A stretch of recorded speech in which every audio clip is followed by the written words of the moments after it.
표현들이가 공부하기가 제일 힘들어요. 근데 이것도 이제 여러분은 사법고시 공부를 하는 게 아니기 때문에 그 주지시켜 준 거 이런 거 조심합시다. 비교 좀 해야 됩니다. 그런 것만 따박따박 이해를 하면 틀릴 일이 별로 없는데 그거 이해하는 것도 상당히 어렵다는 거예요. 그다음 이제 마지막 협의 무권들이 이것도 이제 정리 정돈을 좀 해야 되니까 줄기를 좀 먼저 체계를 잡아놔야 된다는 거.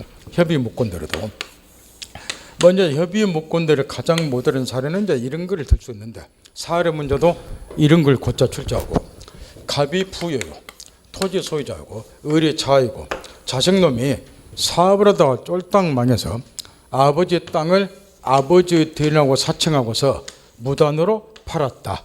이런 게 이제 가장 모델은 협의 무권들이에요. 그러면 아까도 줄거리 앞에 이야기했다시피 협의 무권들은 요 대리인에게 외관상으로 대리권 있는 것처럼 전혀 나타나 보이지 않는 경우를 협의 무권대리.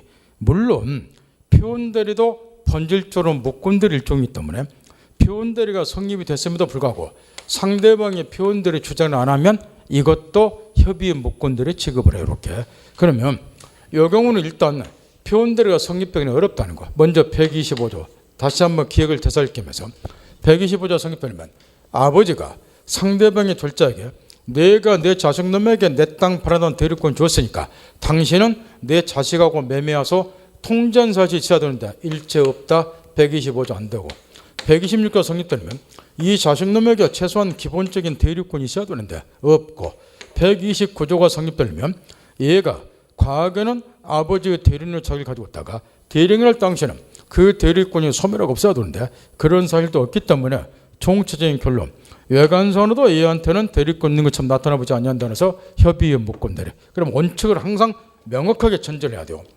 먼저 협의의 무권대리 원칙 표현대로가 반대로 본인은 원칙 하등 책임질 이유가 없다. 이걸 명확히 하라는 거예요.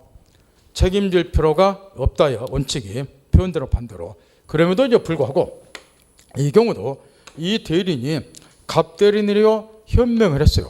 바꿔 말하면 대리의사는 가지고 있다 말이야. 이로부터 생기는 권리물을 본인에게 기속시켰던 의사는 가지고 있다는 거. 더 나아가서 이 무권대리가 본인에게 유리한 경우도 있어요.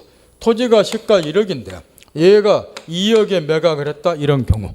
만약에 요거를 그대로 본인이 책임을 지면 소유권은 넘겨주겠지만 2억짜리 대금 채권 취득하죠. 본인에게 유리하죠. 이렇게. 이런 것도 있을 수가 있으니까 본인이 내가 책임지겠다 요리하는 것까지 막을 필요는 없다는 거예요. 그래서 제1단계로 원칙은 하등 책임질 필요가 없지만 굳이 책임을 지고 싶으면 추인이라는 걸 하라 그 말이야. 내가 책임지겠다고 그렇게 추인을 하면 되는데 이때 원래 이 협의의 무권대리는 대리권 없이 했으니까 계약 자체가 무효예요. 무효니까 본인이 원래 책임질 필요가 없는 거예요. 유효가 돼야지 본인이 책임지는 거니까 책임질 필요가 없는 건데 문제는 본인이 이제 추인을 하게 되면은 무효였던 이 무권대리가 어떻게 바뀌느냐. 처음부터 이 계약이 유효였던 걸로 바뀌어요. 그러면 자기가 이제 일방적으로 무효였던 걸 유효로 만들었으니까 그 말을 번역하면 내가 뭐 하겠다. 유효가 되면 책임지는 거죠. 책임지겠다. 그런 의미요. 추인 의미가 무효였던 걸 유효로 만들었으니까 이때 요거 하나를 이제 연구를 잘해야 된다는 거야. 이따가 뒤에 요거 끝나면 이제 바로 무효 취소가 나오는데 무효 중에 요즘 시험에서 가장 하다하게 물어보는 것이 유동적 무효라고 말이에요. 유동적 무효라고 하는 것은 글자 그대로 현재 무효이지만 어떤 사유가 발생이 되면 무효였던 것이 유효로 바뀌는 경우를 유동적 무효 그렇게. 이거 반대되는 개념이 확정 무효 또는 요즘 이런 걸 하도 물어봐요. 절대 무효 그러는데 요거는 글자 그대로 무효로 딱 확정이 됐다는 거. 따라서 이거는 유효로 바뀔 수가 없다. 이런 의미라고. 그러면 여기 다시 보자 말아.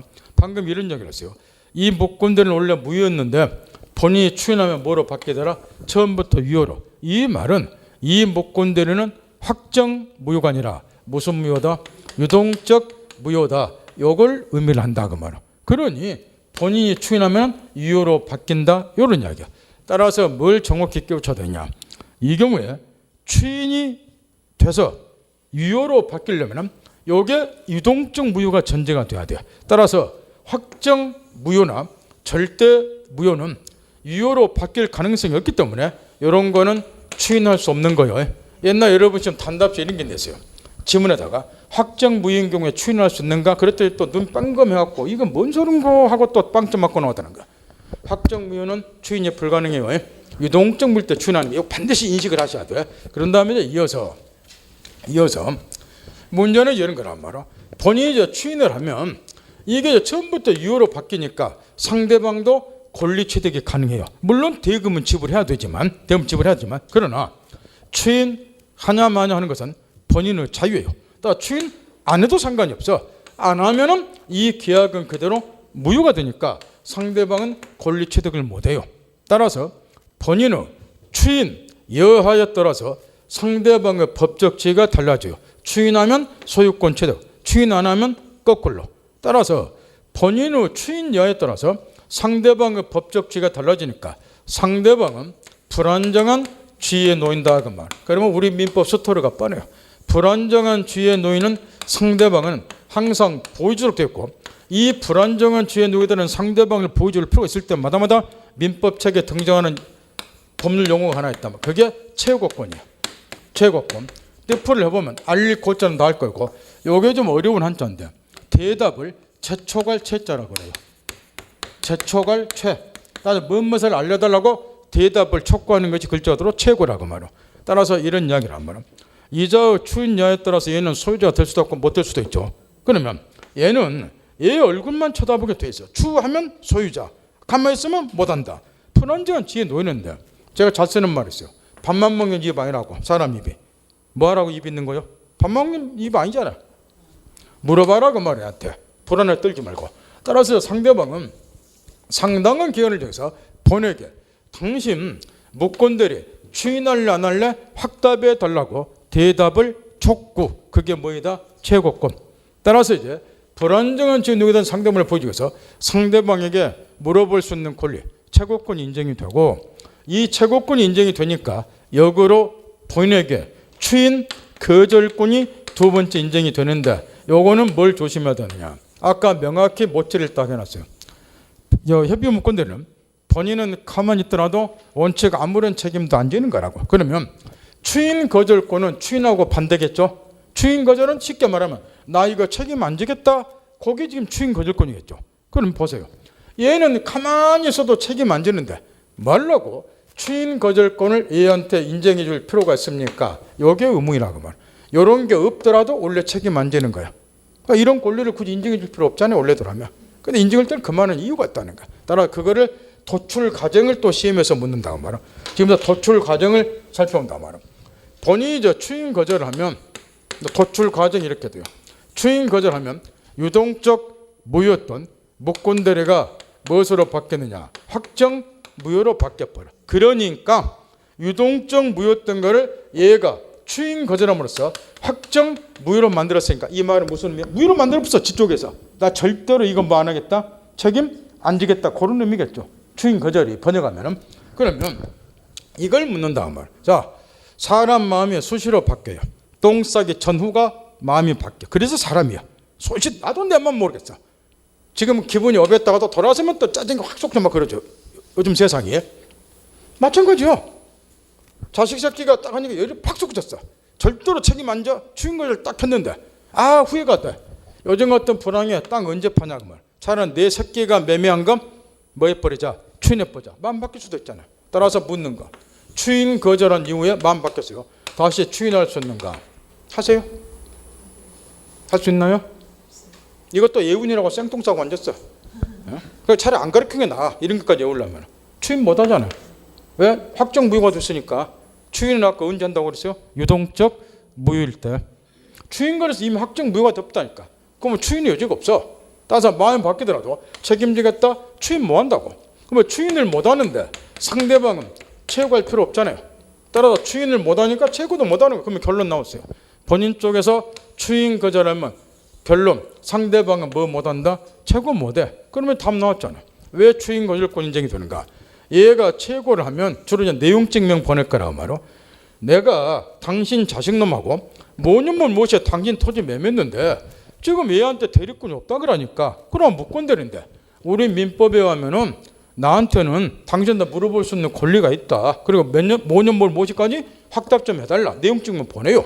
근데 내용증 받으면 귀찮네. 그럴 때는 미리 뭐 해버란 거야. 당신 쪽에서 선수치라 그 말이야. 먼저 추인 거절해버라면 그럼 상대방이 뭐 못하니까. 그러죠. 최고 못하니까. 따라서 이제 상대방이 최고라면 나한테는 번거로우니까 그걸 탈피하고 할 때는 당신 쪽에서 추인 거절해버라. 그럼 상대방이 뭐 못하니까 최고 뭐하니까.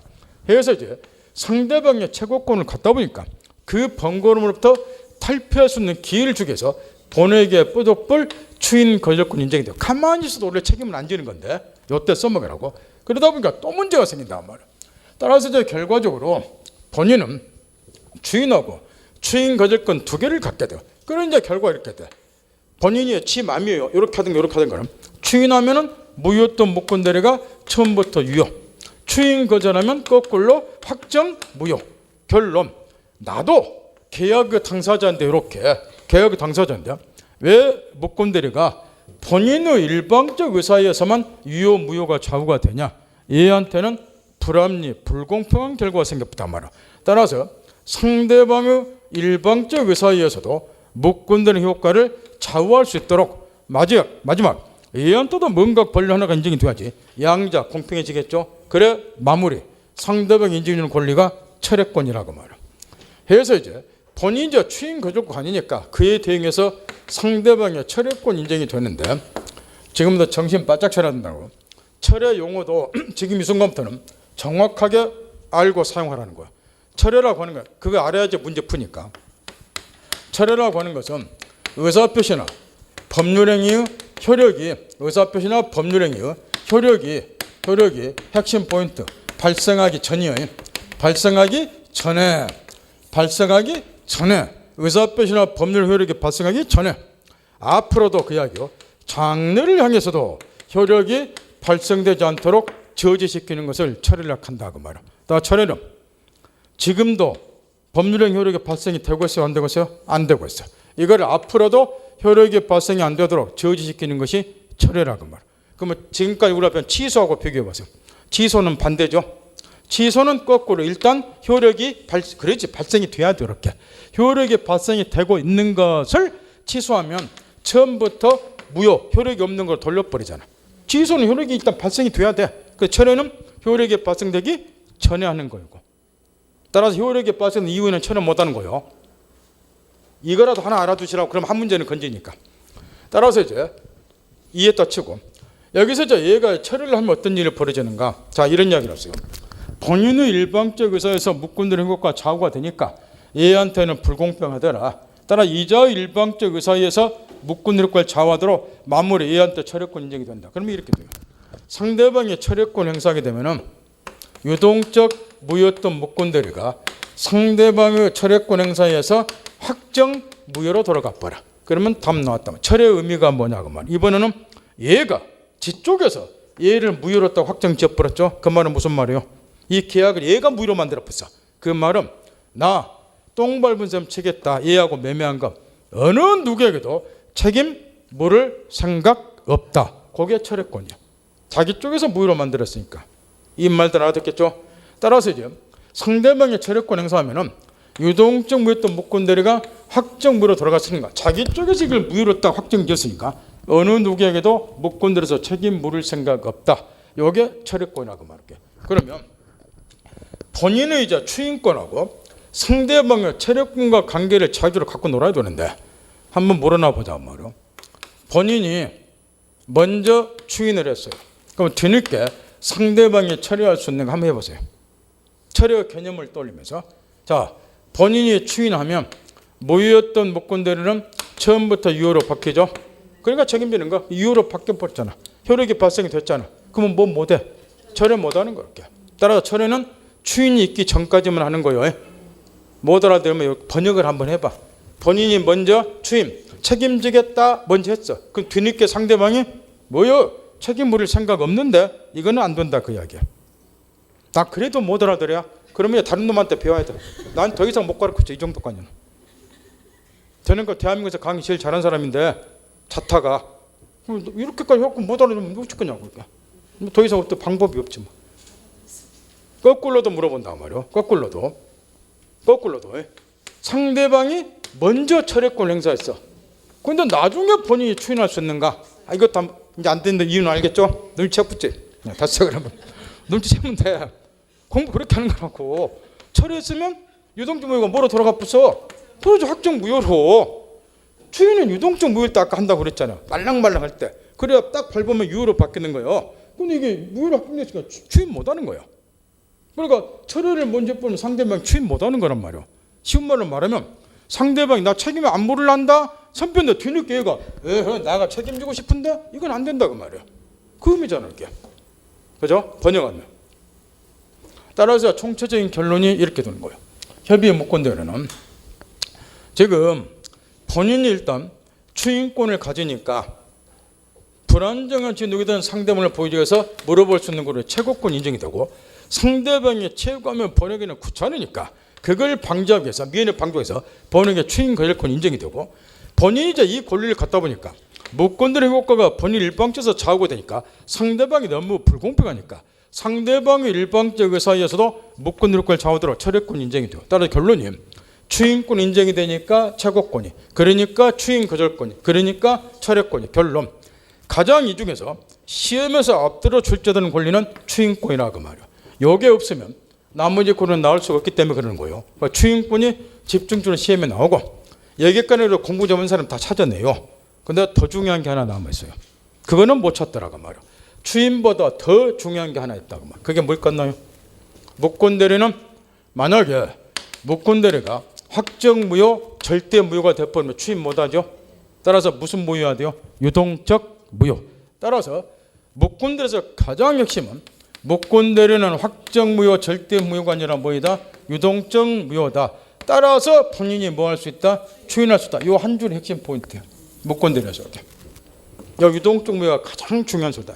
확정무효가 되면 추인도 못하는 거야. 그럼 나머지 건 있을 수가 없는 거야. 따라서 한 줄 핵심 유동적 무효다. 따라서 본인이 추인할 수 있다. 그런 다음에 지그적으로 이제 줄거리 잡았다 치고 제가 돌아가서 먼저 거기 이제 95페이지 의의 쭉쭉 있고 뒤에 넘겨서 동그라미 디귿번을 잠깐 봐보세요. 표현들에 해당하는 경우를 할 때 아까 그 잠깐 이야기해 준 거니까 상대방의 표현들을 주장하지 않으면 이것도 무엇에 해당이 된다? 협의 무권들을 취급하는 거예요.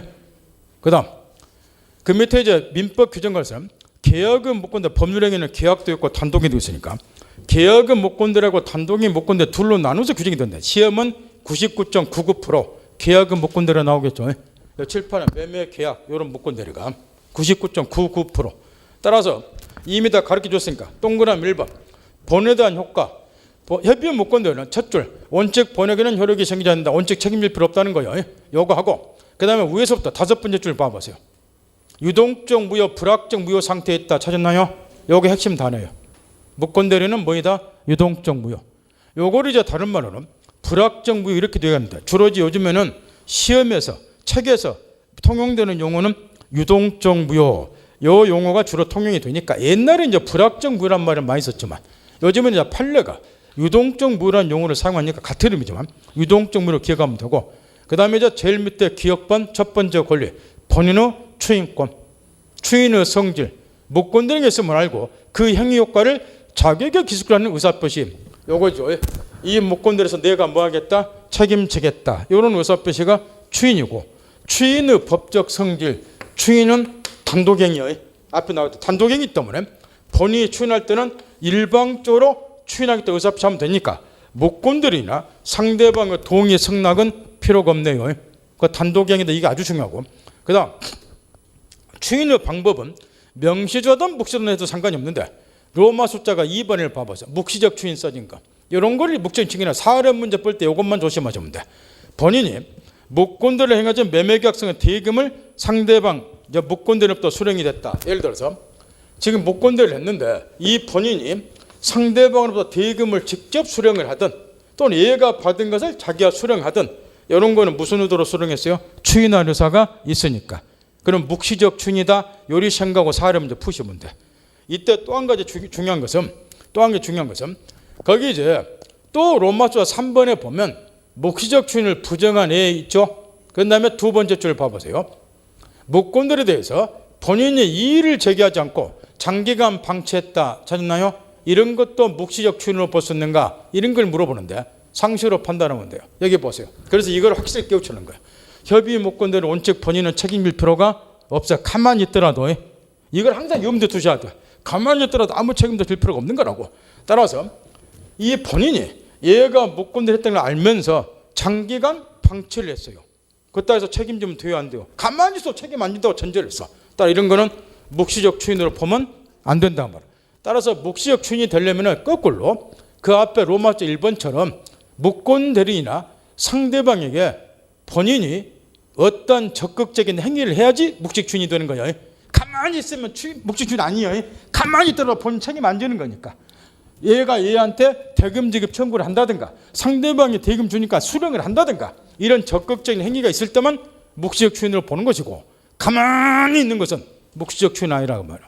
외우지 말고 요것 때문에 가만히 있더라도 원칙은 본인이 책임 안 지니까 이걸 항상 염두에 두고 공부를 해야 된단 말이야. 그래 이런 판례를 안 뜨니까.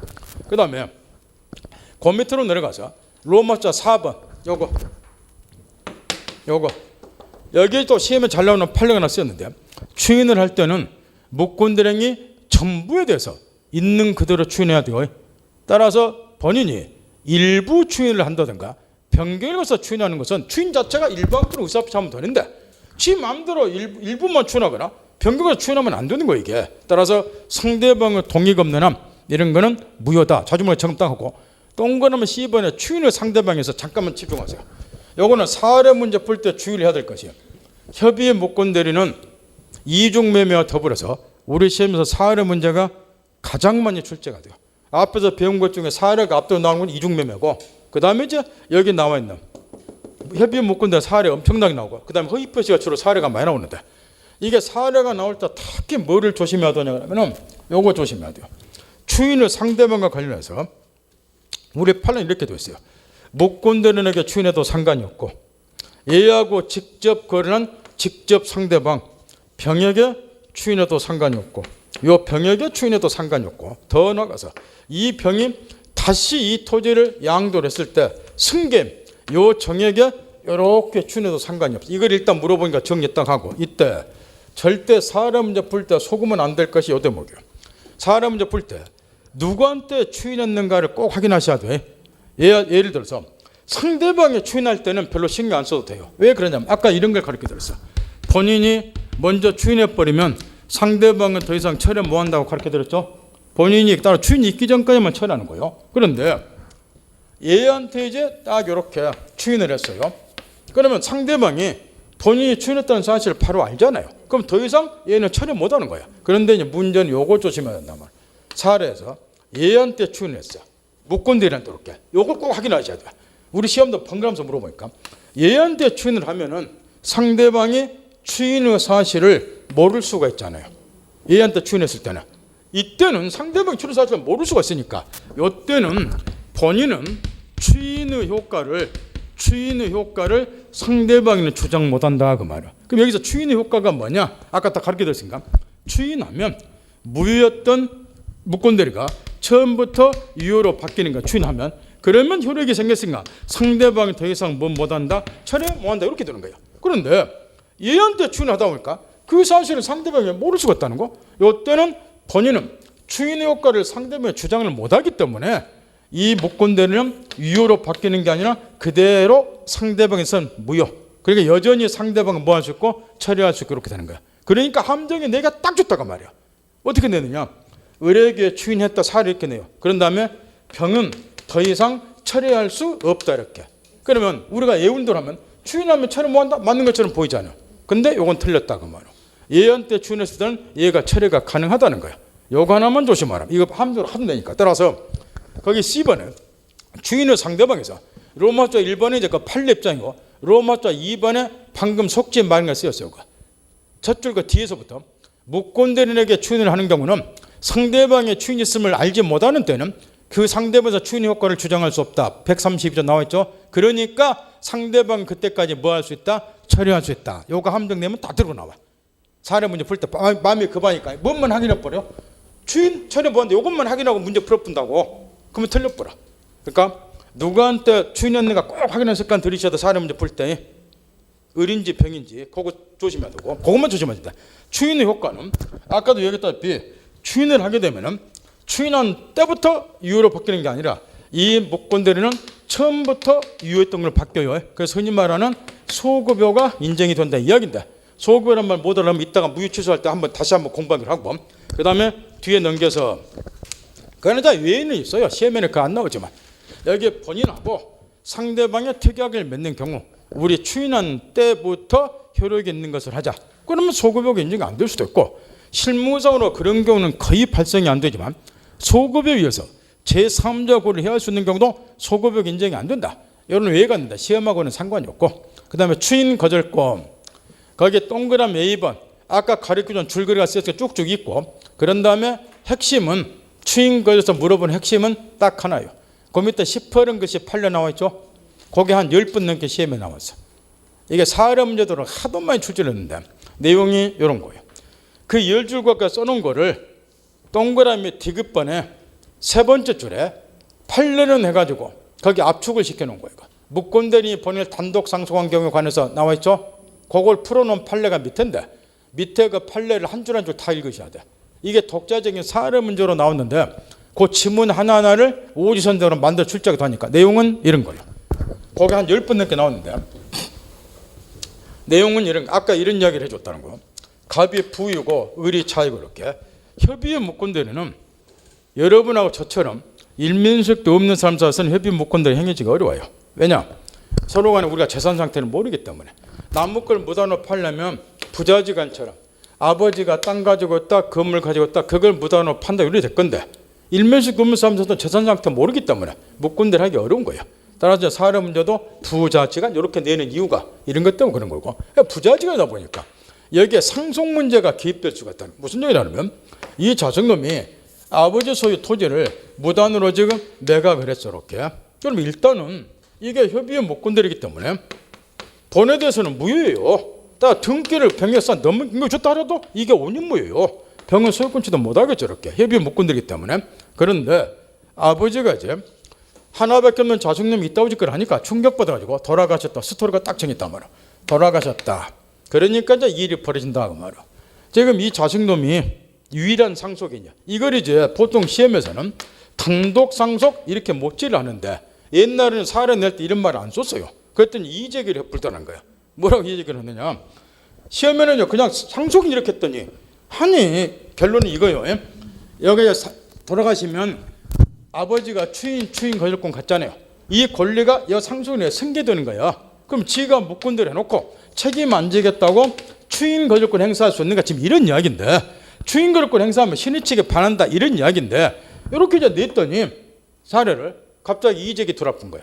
아니 왜 편견을 가지세요? 자식놈이 상속 있고 하나라는 법이 어디 있어요? 그래갖고 이의제기 해본 거야. 왜냐면 이 이의제기도 맞아요. 이게 만약에 공동상속이다. 자식놈이 이름이고 그래버리면 묵건대를 한 애는 지가 묵건대를 했기 때문에 책임 안 지겠다고 추인거래권 행사 못하는 거예요. 신의 측에 반하니까. 근데 다른 놈은 할 수 있어. 이렇게 이의제기를 해본 거야. 이렇게 내면 사법고시가 돼버려. 근데 알지도 못한 사람 떨어지는 게 이제 꼬장 부린 거야. 그래서 그 다음부터는 또 꼬장 부리면 안 된다. 그래서 지금은 이의제기 못하도록 단독상 이렇게 못 치러버려요. 상속인 하나로. 그러니까 사례 문제 단독상속한 이유만 아시고 함정 아니에요. 공동상속이라고 또 이의제기 할까 봐서 그 업체에서 단독상속 해놓은 거 상속인이 한 놈이라고 해. 그런 의미밖에 없다고 이해하시면 되고. 그럼 이제 내용은 이런 거라고 말이야. 얘가 목권을 했다. 아버지 돌아가셨다. 일단 추인하고 추인 거절권 권리 의무가 얘한테 승계된다. 그럼 자기가 목권을 해놓고 본인의 주의에서 아버지부터 승계받은 추인 거절권 행사하게 되면 책임 안 지겠다고 신의 측에 반한다. 이렇게도 물어보고 그 다음 이 판례처럼 이렇게도 물어보고 이제 목권들에서 요 병에게 등기를 넘겨주었어요. 그럼 일단은 무효예요. 등기 원인 무효인가 소유자 아니고.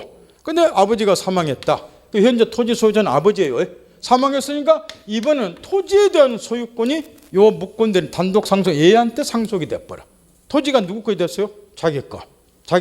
그러니까 빌어먹을 놈이 얘한테 이제 문짓거를 하느냐. 예전에 내가 당신하고 매매한 거는 그냥 묵건들 했거든. 아버지 승낙도 없이. 이게 무효고 등기 넘어도 원인 무효가 당신 소유자 아니고 근데 아버지가 돌아가셨었네. 그럼 땅이 내 것이 돼버렸네. 내 거니까 등기 마소시켜 주소 토지 돌려서 이렇게 주장한다고 말이야. 그래야 될 놈이죠. 물론 안 되겠지. 신의 측에 반하니까. 그럼 왜 안 되느냐 그러면 이것 때문에. 이게 이제 묵건드리가 되져놓게. 그러면 아버지가 책임을 안 지면 이따 바로 뒤에서 배우지만 최종적으로 135조에서 얘한테 책임 묻는 거예요. 당신 요 계약 이행하라고. 근데 아버지가 돌아갔어. 토지를 상속받으면 자기 거이 됐잖아요. 그러면 소유권 이전 의무가 가능하잖아요. 이렇게. 가능한 상태에서 자기 거라고 우겨가지고 요 등기를 내 거니까 마수게다가 마수등기 종결버리면 요게 신의 측에 반한다는 거예요. 어차피 135조 최종적인 책임을 져야 되는 마당에 따라서 요 병역에 마수등기 청구하는 거는 신의 측에 반하니까 안 되는데 이게 오지 선정으로 만들다 보니까 한 단계를 더 나가서 또 출제했어요. 이 병이 등기해주도 또 정액에 양도를 했어요. 오지를 만들어야 되니까. 해서 요 을은 자기가 토지 상속받아 소유장을 이유로 해서 특별 승계는 정여되어서도 마수 등기 청구 뭐한다? 여기까지 써진 게 그 판례 내용이야. 그래서 요 판례는 10번 넘게 출제가 됐으니까 추인 권리에서 유일하게 물어본 거예요. 요거 하나를. 그 다음에 또 이런 질문을 오지 마시고 요거는 지금 갑이 부유고 묵건대리인이 상속인인 경우예요. 그러니까 묵건대리인이 본인을 상속한 경우에 물론 그 반대도 있어요. 얘가 죽어가지고 이렇게 거꾸로 상속한 경우도 그건 시험에 안 낼 수가 없고 물어보지 마세요. 선생님이 깝깝해 보여? 이렇게 상속한 게 있어. 그러면 나 답답해져. 지금 중요한 것도 모르면서 바로 이런 걸 깨우치냐. 이거 아무 의미가 없어. 시험에 안 나와 이런 거라. 이것만 해. 이렇게. 그 다음 우천 넘어가서 상대방 갖는 것에서 최고권. 요거는 이제 아주 간단하니까. 요 최고는 이렇게 하는 거예요. 요것만 좀 신경 쓰자고 말이야. 얘가 이제 상당한 기간을 정해서 얘한테 당신 추인할래 안 할래 확답해 달라고 최고를 하는 거예요. 이렇게. 그러면 이제 둘로 나누어서 본인이 확답을 하는 경우도 있고 침묵을 지켜도 상관이 없어요. 꼭 확답에 대한 의무는 없기 때문에. 그러면 확답하는 거는 시험에서 물어볼 일 없어. 그 확답에 따라 효과가 생기니까. 항상 묻는 거는 확답 안 하면 어찌돼요? 침묵 지키면 요걸 꼭 물어보죠. 요거는 이제 멋지게 해놨어요. 얘가 가만히 있더라도 원천적으로 책임질 필요가 없다고. 따라서 얘가 확답을 바라지 아니었다 그래서 본에게 책임 물으면 안 되잖아요. 따라서 확답을 바라지 아니하면 추인이 아니라 추인을 거절한 것으로 본다. 책임질 필요 없다. 그러니까 항상 여기에다 맞추셔야 되는 거예요. 해비무건대는. 가면서 책임질 필요 없으니까 추인을 거절한 것으로 본다. 하도 물어봐요. 그 다음에 또 한 가지. 우리가 저번에 의사표시와 관련된 효력요건 사기관법까지 배운 다음에 111조 상대방 의사표시는 상대방의 도달주의 효력이 생긴다. 도달주의 원칙 규정이 됐는데 요거는 별반 중요한 거 아니니까 내가 이런 줄거리입니다 하고 그냥 건너뛰어버렸어요. 그죠? 중요한 거 배우자고. 또 내가 배웠다 하면 또 여러분은 또 믿을 거예요? 믿겠네. 가르쳐 줬다 하면 또 내가 배웠는데 잊어먹었다 이렇게 할 건데 선생이 사기치면 그냥 가르쳐준 적 없어. 근데 도달주의 원칙 여러분이 속이기가 참 좋아. 어떤 선생은 그 악용한 놈 있어. 뭐 복잡하고 그러면 건너뛰어놓고는 나중에 가서는 저번에 배웠어요? 그럼 여러분 눈만 깜빡하면서 배운 것처럼 또 그러잖아. 그 대목에서 안 배웠다 그러면 역적 소리 들으니까 또 배웠다고 또 예쁘잖아. 그런 선생도 있는데 나는 이건 안 가르쳐줬어. 중요한 거 아니라고. 3, 4년에 한 번 나오니까. 그러니까 도달주의가 원칙인데 도달주의 원칙에 대한 예외로서 발신주를 채택하고 있는 경우가 몇 가지가 있어. 이런 거 간혹 물어봐. 그 중에 하나가 여기 131조예요. 거기 131조를 봐보세요. 거기에 동그라미 비번을 봐보세요. 재고는 본에서 상당 기간 중에서 해야 된다. 본인이 기간 내 확답을 뭐 하지 않냐면 바라지 않냐면 이렇게 돼 있잖아요. 이 확답은 뭐 하기만 하면 돼. 발신하기만 하면 효력이 생긴다. 그러니까 묵건대리인을 상대방이 하는 최고에 대한 본인의 확답은 도달주의가 아니라 무슨 주의다? 발신주의. 요 예다 그 말 이렇게. 그거 하나 하고 그 다음에 추인을 거절한 본다. 그 다음 철회권. 요거는 요거 하나만 신경 쓰시면 돼요. 최고하고 철회의 차이점을 곧잘 물어보기 때문에 상대방이 이제 최고권하고 철회권을 가지니까 차이점 하나. 상대방이 악인 경우, 악이다 그 말은 얘한테 대리권 없다는 것을 상대방이 알고 있는 경우에요. 그럼 악이 상대방도 뭐는 할 수 있느냐? 최고는 할 수 있어. 물어볼 수는 있다 그 말. 대리권 없다는 걸 알고 있다 하더라도 그러나 철회는 못하는 거예요. 왜 그러냐 하면 이유가 다 있어. 여기서 철회권은 이걸 말하는 거. 요게 지금 계약이기 때문에 얘가 청약했을 거란 말이에요. 그럼 악이 상대방다 그 말은 얘한테 대리권 없다는 걸 알면서 사겠다고 승낙했다는 거야. 그래 계약이 성립이 됐는데 대리권 없다는 걸 알면서 승낙해서 계약 성사시킨 거야 얘가. 근데 뒤늦게 자기 일방적 의사에서 요거를 확정무로 돌려버리면 대리권 없다는 걸 알면서 계약해놓고 지 의사에서 무로 돌리면 이게 신의치가 반하는 거예요. 따라서 악의 상대방은 뭐는 못하는 거야. 철회 못하는 거예요. 요거 하도 물어봐야 단답식으로 채권은 할 수 있지만 철회는 안 된다. 다 이유는 그런 거고. 그거는 신경을 써두고. 그 다음에 제일 밑에 동그라미 D번 그 판례 써진 것 봐. 2017년. 상대방이 유효한 철회를 하면 아까 가르쳐드린 거예요. 무권대행위는 99배 제일 밑에 확정 무효로 돼서 그 후에는 본인이 무권대행위를 뭐 할 수 없다. 추인할 수 없다. 이제 이해할 수 있겠죠? 그 다음 뒤에 넘겨서 상대방에 대한 무권들의 책임이 이제 마지막 나왔는데 잠깐만 칠판 보자고 말이에요. 이것도 이제 체계를 잡아야 돼요. 체계를. 그런 다음에 사례 나오면은 그 순서에 따라 푸시면 되는데 일단은 이제 얘가 갑대를 이루해서 갑을 틀려서 병하고 매매했다 치자 그 말 이렇게. 그러면 순서가 일이 되었다 말로. 먼저 첫째로 이 대리인이라고 칭하는 자가 자격에 대리권이 있다는 것을 증명하지 못했다 그 말이야. 그럼 이 매매가 무권대리다 그 얘기였죠. 제1단계 대리인이라고 칭하는 자가 자격에 대리권이 있다는 걸 증명하지 못했다. 그 말은 저 대리행위가 무권대리다 그 이야기야. 그럼 무권대리니까 일단은 본회의에 책임 물을 수인가 검토해야죠. 그럼 지금까지 배운 거를 이제 접목시키란 말이야. 이 본회의에 책임 물을 수인가 검토를 해야 되는데 본회의에 책임 물으려면은 표현대리가 성립이 되든가 안 되면은 본인이 뭐라도 하면 돼요. 그러죠. 추인하면 돼. 근데 표현대리가 성립이 안 되고 본인이 추인한 적이 없어요. 그럼 이 무권대리에 대해서 본인은 책임에서 완전히 벗어났죠. 그 다음에 A한테 책임 못 물으면은 일단은 A한테 책임 물을 수 있는가 검토를 해야죠. 이렇게. 나머지는 이제 얘밖에 안 남았으니까. 그런데 문제는 3단계. 아까 철회권 가르쳐 줬죠. 상대방의 철회하면 무슨 의미를 알았어요? 얘가 확정무로 만들었으니까 나 어느 누구도 책임 묻지 않겠다. 이게 철회의 의미야. 근데 상대방이 철회권을 행사한 적이 없어요. 그러면 철회권 행사한 적이 없다 그 말은 무슨 의미요? 상대방 입장에서는 악착같이 누구에겐가 책임 묻겠다 그런 의미겠죠. 책임 묻겠다 그 얘기 철회 안 했다는 거야. 철회해버리면 책임 안 묻겠다는 소리니까. 그러면 이 경우에 이 무권대리는 결론 나왔잖아요. 본인은 이미 책임에서 벗어나 버렸어. 상대방은 악착같이 책임 묻겠다 그러고 남은 놈 아까 그렇게 누구만 남았어요? 얘한테 이럴 때 책임 묻는 거야. 그래서 이런 요건을 갖추면은 최종적으로 상대방은 무권대리에게 책임 묻게 되는데 요게 민법 135조라 그 말. 딱 이거는 외우는 거 아니니까 여러분 스스로 이렇게 만들어내야죠. 이렇게. 그러니까 책이 지금 이게 난사벽에 쓰였다고 막 이런 말들이 중간중간 여기저기 늘어져 있어. 근데 힘드니까 이렇게 딱 정리하라는 말. 대리인이라고 칭하는 자가 자기의 대리권을 증명 못했다. 무권대리. 본회의에 책임 물을 수 있는가? 표현들이 성립 안 되고 추인한 적 없다. 책임 벗어났다. 상대방은 철회권 행사한 적이 없다. 그럼 책임 묻겠다. 누구한테 묻는가? 최종적인 결론 무권대리에게. 그런 다음에 100페이지 제일 밑에 B번을 보세요. 이런 것만 추가시키라면 이걸 딱 전제하고 무권대리에 책임 물으려면 상대방은 선임 무과실해야 돼요. 제일 밑에 B번. 무슨 이야기냐?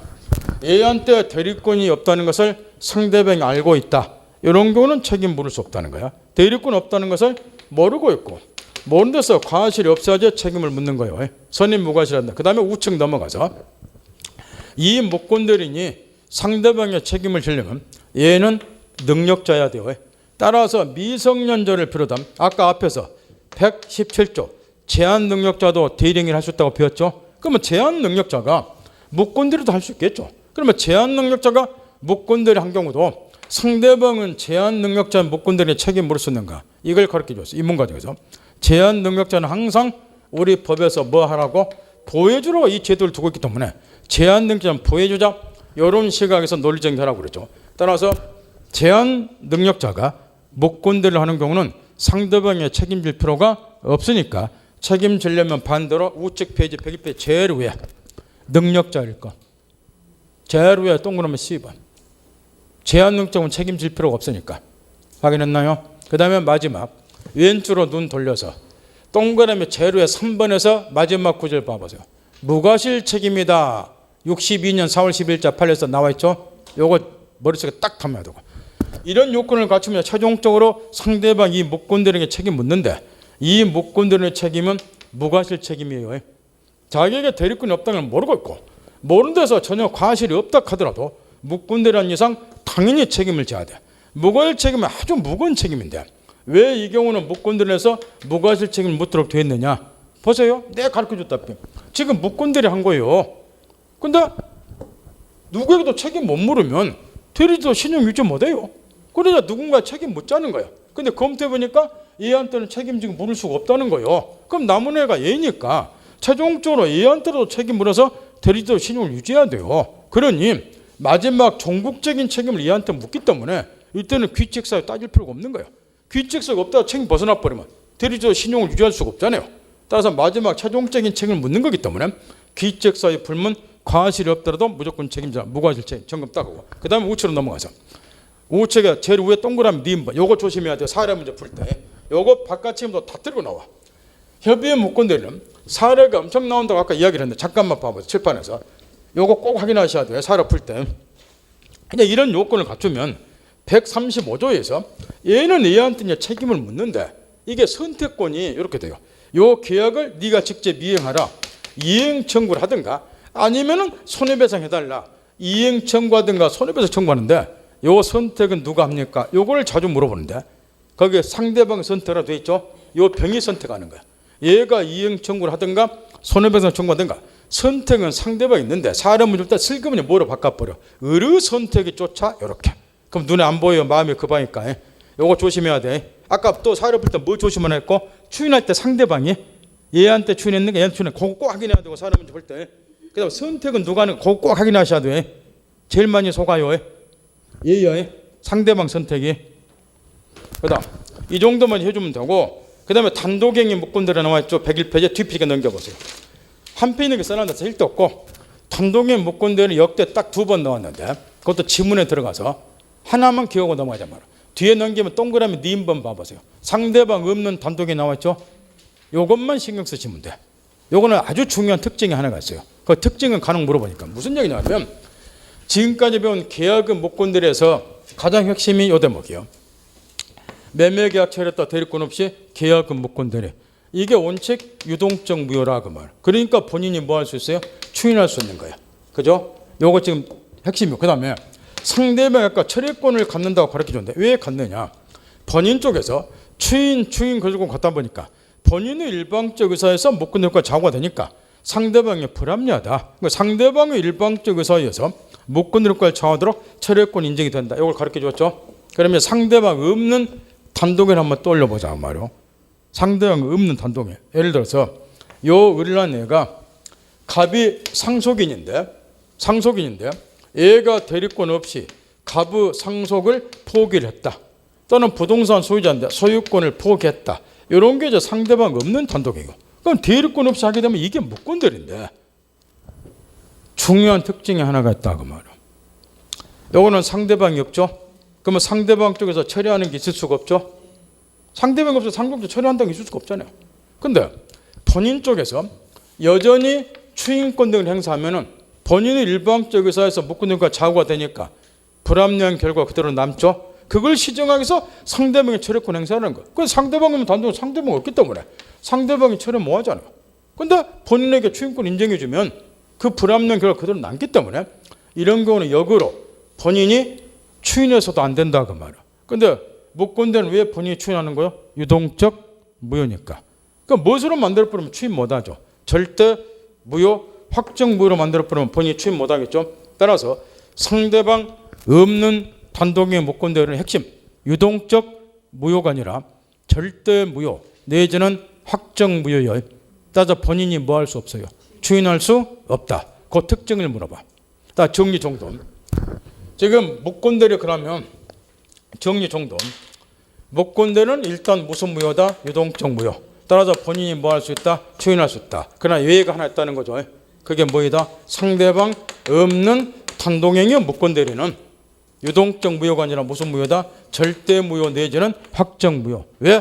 본인이 추인하면 안 되니까. 내용 파겠나요? 따라서 거기에 니은번에 상대방 없는 단독행위 무권대리는 유동적 무효가 아니라 절대 무효 확정 무효이기 때문에 두 번째 줄 본인의 추인에서 유효하게 될 여지가 없고 그 앞줄하고 확정 무효란 말 있잖아. 유동적 무효 아니다 그 이야기요. 이유를 깨우치세요. 법공문에서 하나를 가리키면 실타를 풀듯게 다 풀려. 근데 그걸 안 하고 생각을 안 하고 단답시로 자꾸 쪼개다 보니까 나올 때마다 외워야 되니까 머리통 깨지는 거예요. 그게. 이제 깨우쳤다 치고 나머지는 쭉 건너뛰고 뒤로 가면 이제 무효 취소가 나와요. 지금 이제 우리는 여기까지 간 거죠. 여기까지. 항상 이렇게 끝나면 꼭 여러분들 저 하는 것처럼 해보셔야 돼. 줄기를 잡아야 되니까. 우리가 여행을 갈 때도 항상 어쩌 미지의 세계를 가다 보면 열차 타고 가다 보면 항상 졸다 말다 하다가도 중간마다 궁금하면 뭐예요? 창문 열어보고 어디쯤 가고 있는가 쳐다보죠. 여러분은 민법이라는 미지의 세계를 탐구하고 있는 거예요. 똑똑한 선생 앉혀놓고. 그러니까 갈 때마다 이제 뭐 해야 돼? 궁금해. 그 창문 열어보고 어디쯤 가고 있을까 확인하셔야 된다고. 그걸 열심히 하셔야 돼. 오늘 지금까지 여기까지 하신 거예요. 민법의 최종 목표는 실제법이니까 법률과 권리변동 배우는 거다. 근데 계약 처리하는 방법이 두 가지가 있다는 거죠. 그거 배웠잖아. 지금 계약 처리하는 방법이. 본인이 직접 법률행위 계약 처리하는 방법이 있고, 바쁘거나 일처리가 깃들면 누구를 통해서, 그리고 대리인 통해서 계약 처리하는 방법이 여기까지 배우셨어. 그러면 이제 어디 가서 저번 시간에는 법률행위에 관한 효력요건을 배웠으면 아주 겸손하게 나 민법 공부 시작했어 이렇게 했는데 이제 대리까지 끝나면 약간 자신감 가지셔도 돼요. 나 대리 공부 제대로 지금 대리한다. 중개사 민법 공부 이제 본격적으로 시작했어. 이 정도로 약간 깐딱깐딱하면서 대답하셔도 돼. 대리까지 공부하셨으면 민법에 대한 기본은 이제 어느 정도 숙지하셨다는 거야. 그런 다음에 이제 끝나니까 대리 끝나니까 그냥 무효 취소가 나왔죠. 이거는 설명 안 할 거예요. 왜 무효 취소가 나오는지 법전 순서가 이미 다 앞에 가르쳐 드렸어. 효력요건 못 갖추면 뭐인데 무효인데 무슨 사유도 있더나 취소 사유. 그러니까 마지막에 이제 마무리 이게 마무리예요 이게. 왜 효력요건을 못 갖추면 일반적으로 무효가 돼야 되는데 취소 사유도 있는가? 그럼 무효와 취소 차이는 뭔가? 이걸 다시 마무리 정리하자는 거예요. 그래서 법전 순서가 무효 취소가 나온다 그 말이야. 이건 아주 쉽죠? 왜 이게 나오는지 금방 깨우치니까. 효력요건 못 갖추면 오늘 무효가 돼야 되잖아요. 그래서 취소 사유 우리 다 배워 세 가지 있잖아요. 뭐예요? 당사자와 관련된 효력요건 갖추지 못한 경우에 하나 있잖아. 제한 능력자 법률행위가 취소 사유고, 그다음 의사표시와 관련된 효력요건 갖추지 못한 경우에 두 개가 있잖아. 취소 사유가. 차고하고 저번 주에 배운 사기 강박에 나머지는 다 무효 사유야. 취소 사유가 딱 세 개 있잖아. 이렇게 효력요건 못 갖춘 거야. 그 이걸 이제 정리정돈하자는 거야 여기서. 이 쉽죠 이게. 한 5분만 쉬었다 오세요. 마지막 시간이니까 한 5분만 좀만 쉬었다.